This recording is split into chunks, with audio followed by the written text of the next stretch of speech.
Dear all present, we are beginning the joint press conference of the Latvian and Lithuanian Ministers of Foreign Affairs. It's going to take place in Latvian and English, and interpretation is provided. And the press conference is being broadcast on the social networks of the MFA of Latvia. And the word goes to the Minister Baiba Braže. Hello. I'm truly glad to welcome today here in Latvia one of our closest friends, the Lithuanian Minister of Foreign Affairs, Kęstutis Budrys. And we have met several times, but this is our first bilateral visit. We have been to Brussels together for meetings in Europe, and his whole government was in Ukraine. And this is the first bilateral visit. There's a lot to talk about. He met the president, the prime minister, people from the parliament, so the program was very dense. Our relations are excellent between our countries, and the best ones we could have between partners, between neighbors, business partners. So everything is taking place between us.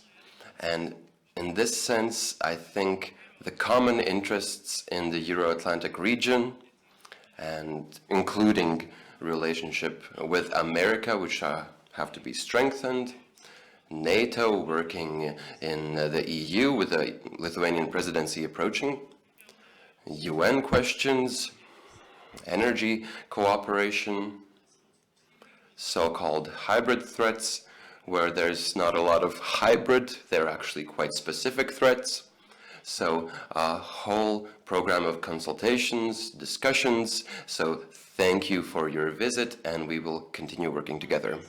Thank you, Madam Minister, and the floor goes to the Minister of Foreign Affairs of Lithuania.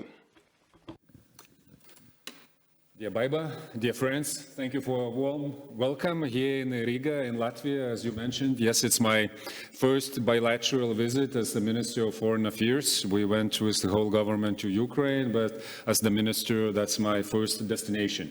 And it's my real honor to continue our bilateral cooperation from my new position. From my career of a couple of decades in security sector, where I cherished the very good relations in the security field. I know Baiba from her previous positions, from NATO times, from the defense and security policy cooperation. Now we are continuing in a new situation, actually, that we have to adapt to, and from the new position. And this new situation has provided us from a main adversary and from main source of the threats in the region, from Russia with the new activities here, and what we've seen last year with the non-conventional operations on land against our monuments starting, then against different business and other facilities. Now it's continuing to the sea. And we have to cooperate closer within the Baltics, looking for the solutions and also showing the leadership for the others how we should solve it. And that was one of the topics that we already discussed. There are many measures that we can use within NATO, regionally and EU level, and we will do this. Of course, we talked about Ukraine and our support to Ukraine. Baltics are the show examples of how the support has to be increased, what the amount of it has to be, and that it is an especially important element long-term. So our commitment to long-term support in security and defense field for Ukraine, that is something for us to follow. Not to look for the shortcuts and fast solutions, but to continue doing in what we do. Support Ukraine and put more sanctions on Russia. Sanctions was also touched in our bilateral discussion today, and how we should cooperate further, more in different formats, included the EU, in expanding what we already sanctioned, and also going into the depths of how we enforce sanctions, because there are still loopholes and still chances for the ones who want to circumvent sanctions. So we will work on it also closer. What concerns our defense and security cooperation, once again, Baltics are the one that can show the example to the others, and that will be also something to prove to also new US administration that we're serious about our defense. Baltic countries are the ones that spend more to defense than US does right now. Of course, not absolutely numbers, but when we're talking about the percentage of GDP, Lithuania this year will reach almost 4%, and we're looking forward what we can build, what capabilities we can build and become stronger in this sense and provide more security to our people and also to our businesses. So the defense spending will be one of the issues of the Hague summit that we will cooperate in preparing for. And also it is the chance for me to congratulate Latvia on Latvian achievements, and I heard that you won the Golden Globe Award for the film Flow. I haven't seen it yet, but I will do, but congratulations with this one. And then thank you very much for your, once again, for your warm receiving of me. Paldies. Had I known you haven't seen it, I would have taken you to a film. Yes. Paldies ministriem, laiks mēdī. Thank you, dear ministers. Now, media questions. Please state your name and the media you represent, and who are you asking the questions to? And please speak into the microphone as well. Čia matyti, aš kalbu lietuviškai, bet užduosiu klausimą latviškai, nes toksai yra formatas. Ministras pateica, ka Lietuva jau... So the minister said that Lithuania has already provided 4% of GDP for defense. So are you discussing that you could actually raise it, as Trump says, to 5%? Because our president has stated that we will raise it to 4%. So that's a question to the Minister of Foreign Affairs of Lithuania. And actually, we approached, and just stepping back a bit and answering to how we reached, decided to reach 4%. So we started from the question: what capabilities Lithuania has to have, and at what time frame, and in which year? So we have ambition to have our own national division in 2030, and that would be fully operational and war-fighting capable. And for that, we counted what we have to get, what we have to develop in Lithuania. And then the number was big one. And then to reach that one, we have to all agree that we have to increase because of the capabilities. It's not about the percentage. And we started from 2% in the beginning of 2022, then we reached 2.5, then we reached 3.2 in 24, now we will be 3.85 or almost 4 this year in 25. This is how we approach our defense, what we can build from it. If it is the number 5%, it doesn't scare us. But the question is, in what time frame we will do it, and how many countries, how many of us will do it. It's not about the Baltics building the iron wall or something big here. It's about all the alliance, and that's why this call to increase defense spending is really important for allies to do the same. Because if we will increase to 5% and there will be still someone not reaching 2%, it won't make us stronger. Yes, it will show that we are committed, but as the alliance, we have to do more. So this discussion on the NATO capabilities and targets, what we as a NATO should provide, knowing that regional plans require a lot, that's a big topic, and we have to continue with this. And the upcoming new US administration is a big and good stimulator for that discussion. We all have a similar approach within NATO. But there's a defense planning process in NATO, which is based on the NATO defense plan. So it indicates to each country what is necessary to reach these capacities to defend, to deter. And within these capabilities, these capacities, there are these units which are indicated for each country which is necessary, and then this defense spending is applied accordingly in what time frame. So that happens in Lithuania, in Latvia, and other countries. And we wish that all the NATO members will be as serious in this question as well. I have a question from Juris Kaja. The Spanish global news agency EFE, And the father of one of the winners of the Golden Globe. the father of the producer of the Flow thing, yeah. So, I'm an unknown compared to him.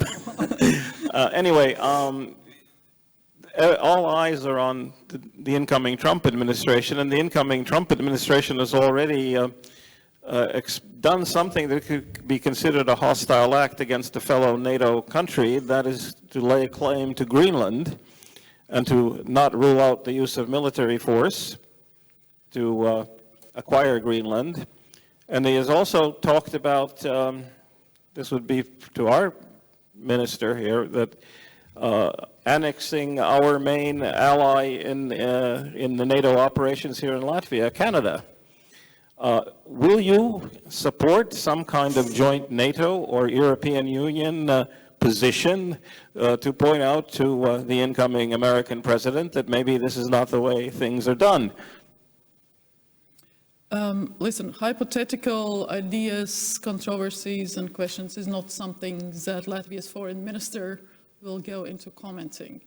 I know that our Danish colleagues, Canadian colleagues, they have made their points and they are there. And again, hypothetical exercises are hypothetical exercises. Yep. You know, we are allies, and it's talking about all the countries that you mentioned. We are allies, and what we do as the allies, we talk. And then we discuss, and then we do not fight each other, and yes, we have disagreements, and then we close the door and we talk, then we talk publicly, and this is how it works. And on our side, we have, you know, we had also different situations with our, you know, allies or partners elsewhere, and if we have an argument, we go there and argue and you know, and show the case. So in this time, if there would be hypothetically the discussion like this, we have a lot of, you know, to share in common, you know, talking about the security of High North, talking about the security of North Atlantic, talking about the threats that some of the countries, you know, is a source of, and I'm sure that when we would talk about the security and defense, there will be much more in common that we have to defend collectively than we have to, you know, to disagree about. So that would be, you know, also in other situations. And yes, we are looking for the new administration, and they will be in a position, and there will be other things, I think, on the priority lists on our joint agenda. And one of those would be how to preserve the international world order, and how to preserve the, you know, international law to be respected in many, many areas. And this is where we have to cooperate, and we will cooperate more. Paldies, mums ir vēl jautājumi. Thank you. We have more questions. Alexandrs Velčers. Press agency DPA. Oh, we can't hear you. Skaļāk lūdzu varētu. Hello? So, no. Yes, Alexander Welcher from the German press agency DPA. I have a question. The Lithuanian minister, you mentioned the non-conventional threats on sea. Next week there will be a summit taking place in Helsinki of the Baltic Sea countries, and on which also participating the German Chancellor and the NATO Secretary General. I would have a question on both of you. What are the outcomes we can expect, and what are you expecting as an outcome of this summit, and especially looking at the participation of the German Chancellor? What are you awaiting from the German side? What are you expecting from the German side? What Germany can be done, what Germany should done from your perspective? Thank you.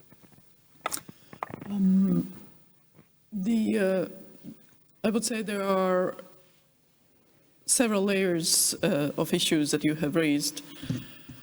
One, as I mentioned, the hybrid threats, so-called hybrid threats, actually are not so hybrid. They are pretty visible, whether that is, you know, sabotage acts, whether those in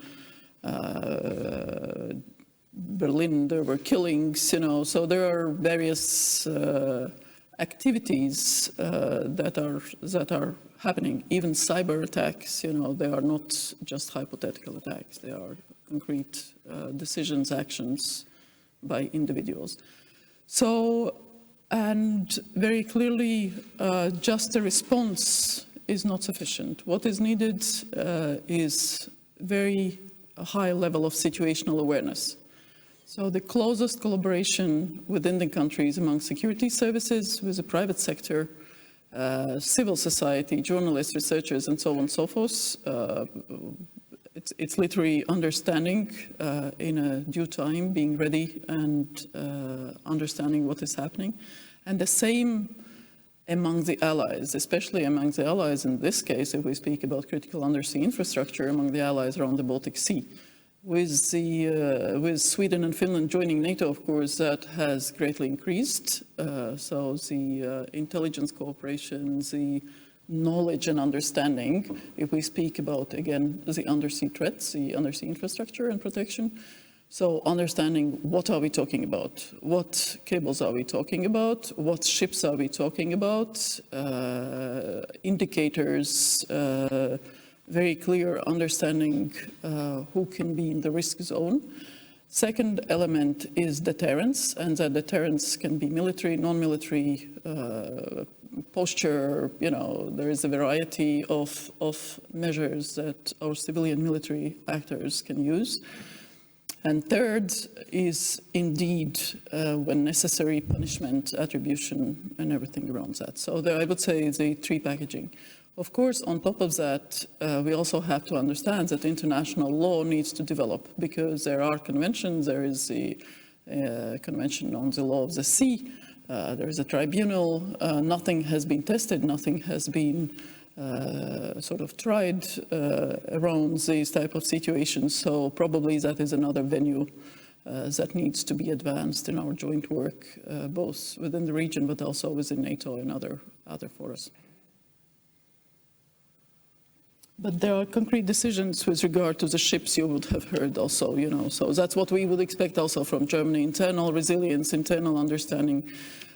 Germany has quite a number of security services internally, so very close collaboration, information sharing within Germany with allies, and posture, deterrence, and going after perpetrators.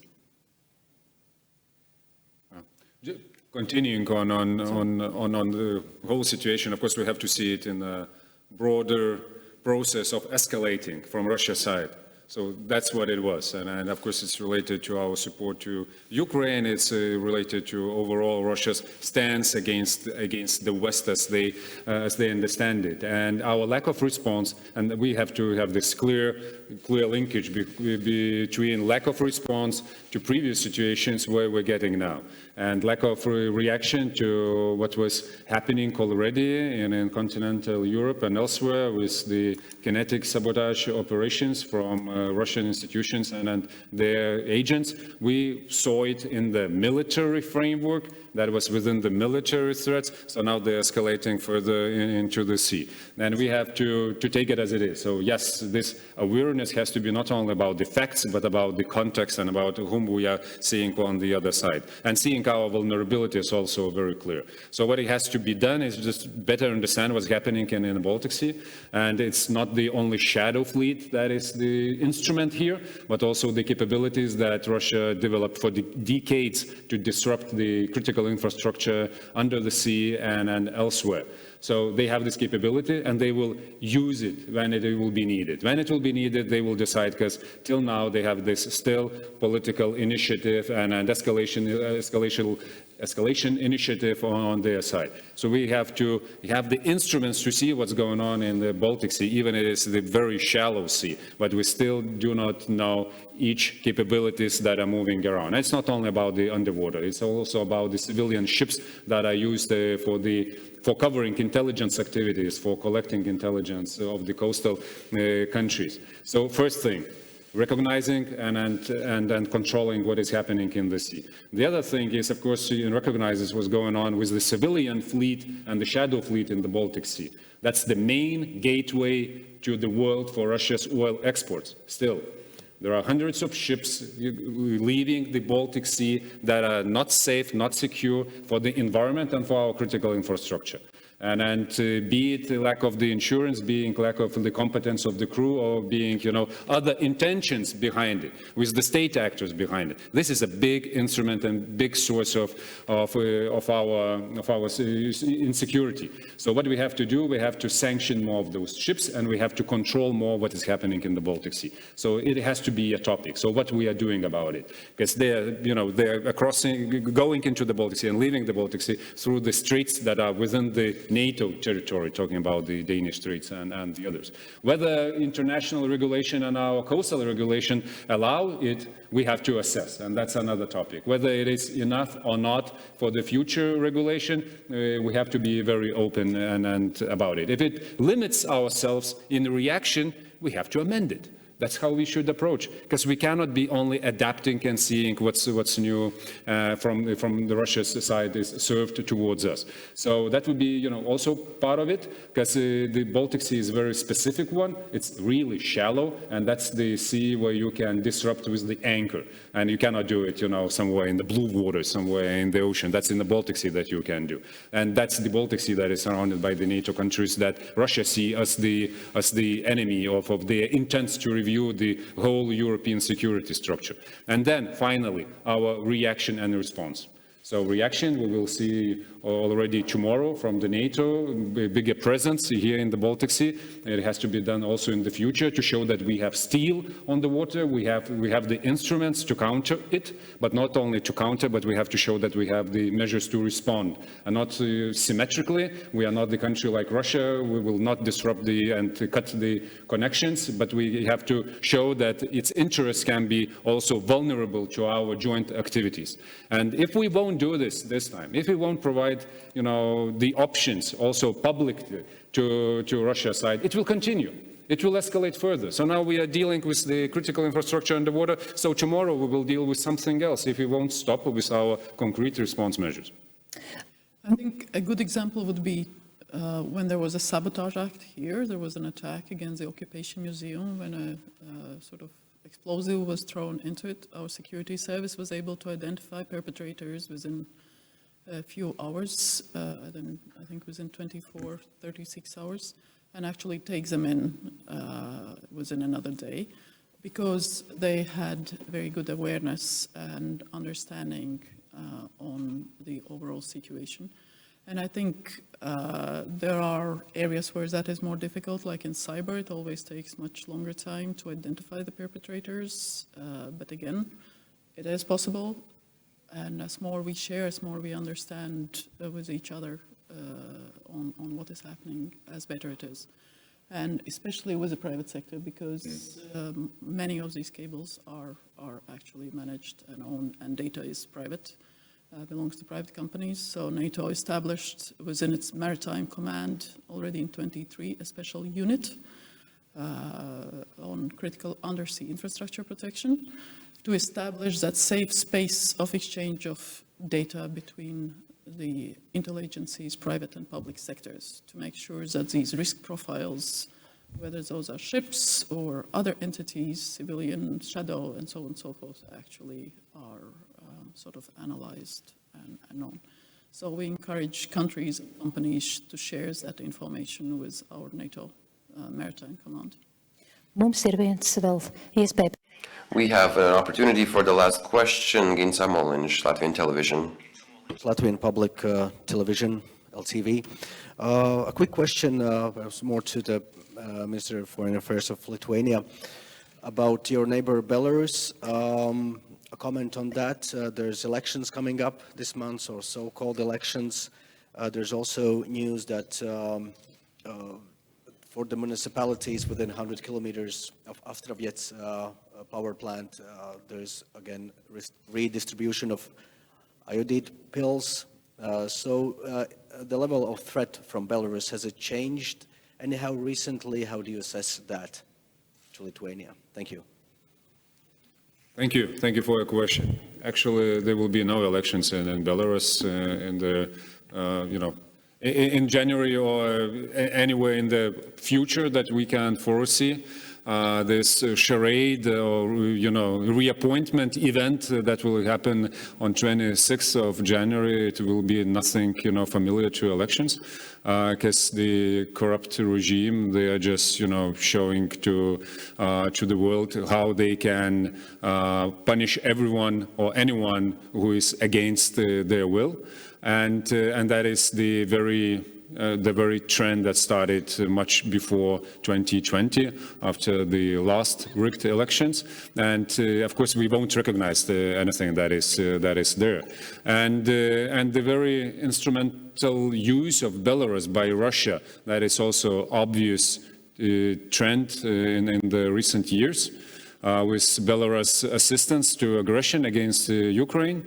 Belarusian soil was used for the forces to move in. Belarusians' air space was used to attack the critical infrastructure and other objects in Ukraine and targets. So Belarus was in line with what Russia did and still doing. And I'm not even talking about the provision of the military equipment and weaponry. So Belarus will be also accountable together with the Russian decision makers and political and military leadership for what is happening right now, what they are doing, in all the ways against humanity in Ukraine.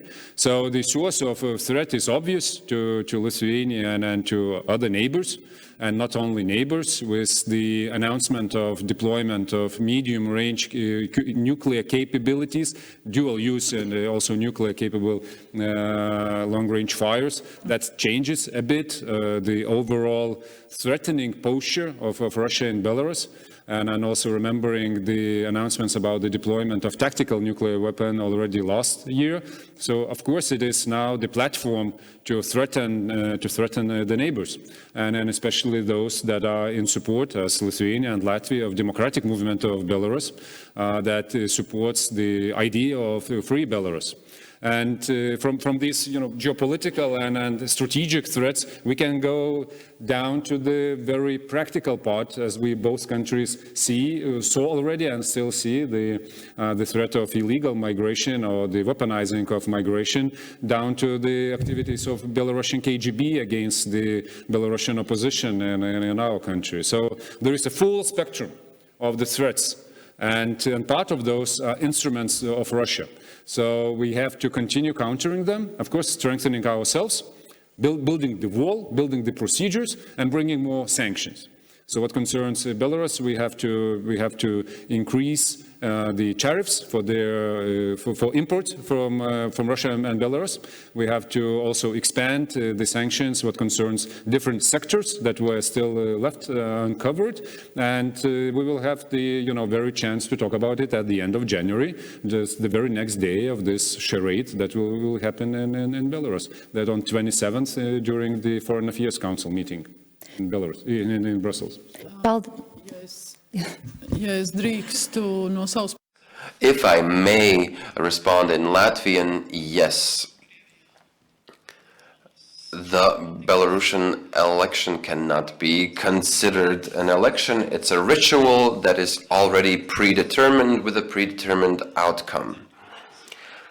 So any illusions that anything might change in terms of how this regime reacts or comports itself against other countries, neighboring countries, there will be no change. Nothing will change, and we will continue supporting the democratic movement of Belarus. Thank you, ministers. Thank you, and the press conference is closed. Goodbye.